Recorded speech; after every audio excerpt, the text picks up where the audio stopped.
సమంత నాగచైతన్య కెరీర్లో మర్చిపోలేని చిత్రం ఏం మాయ చేసావే.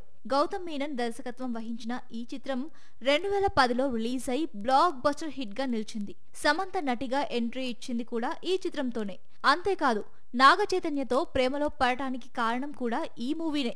అందుకే అటు నాగచైతన్యకు గాని ఇటు సమంతకు గాని ఏం మాయ చేసావే చిత్రం చాలా స్పెషల్. సమంత అయితే ఏకంగా ఈ చిత్రం పేరు వైఎంసీతో టాటూనే వేయించుకుంది. చైతన్యతో విడిపోయినా ఇప్పటికీ తన ఫేవరెట్ చిత్రం ఇదేనని పలు ఇంటర్వ్యూస్ లో చెప్పుకొచ్చింది. నాగ చైతన్య కూడా తన ఫేవరెట్ చిత్రాల్లో వైఎంసీ ఒకటని చాలా సందర్భాల్లో చెప్పారు. ఇలా ఇద్దరికి చాలా ఇష్టమైన చిత్రం మళ్ళీ థియేటర్స్ లో సందడి చేయబోతోంది. జూలై 18న ఈ చిత్రం రిలీజ్ కానుంది. అటు అక్కినేని ఫ్యాన్స్ తో పాటు సమంత అభిమానులు కూడా ఈ చిత్రం కోసం ఎంతో ఆతృతగా ఎదురు చూస్తున్నారు. రిలీజ్ చేయాలని సగటు సినీ ప్రియులు కూడా కోరుకున్నారు.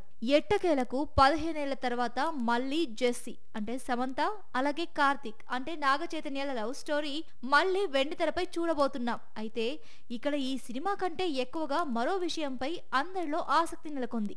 రిలీజ్ ప్రమోషన్స్ లో సమంత నాగ చైతన్య కలిసి పాల్గొంటారా అని ఇరువురు ఫ్యాన్స్ సోషల్ మీడియా వేదికగా చర్చించుకుంటున్నారు. ఇద్దరు కలిసి ఇంటర్వ్యూలు ఇస్తే బాగుంటుందని కోరుకుంటున్నారు. కానీ ఇది అసాధ్యమని చెప్పాలి. చైతు గుర్తులను ఒక్కొక్కటిగా చెరిపేస్తున్న సమంత ఈ సినిమా ప్రమోషన్స్ కోసం మాజీ భర్తను కలిసేందుకు ఇష్టపడుతుందా అంటే కష్టమని చెప్పాలి. అటు నాగ చైతన్య కూడా శోభితతో పెళ్లి తర్వాత అన్ని మర్చిపోయి హాయిగా కొత్త జీవితాన్ని గడుపుతున్నారు. ఆయన కూడా శామ్ తో కలిసి ప్రమోషన్స్ లో పాల్గొనడం కష్టమే.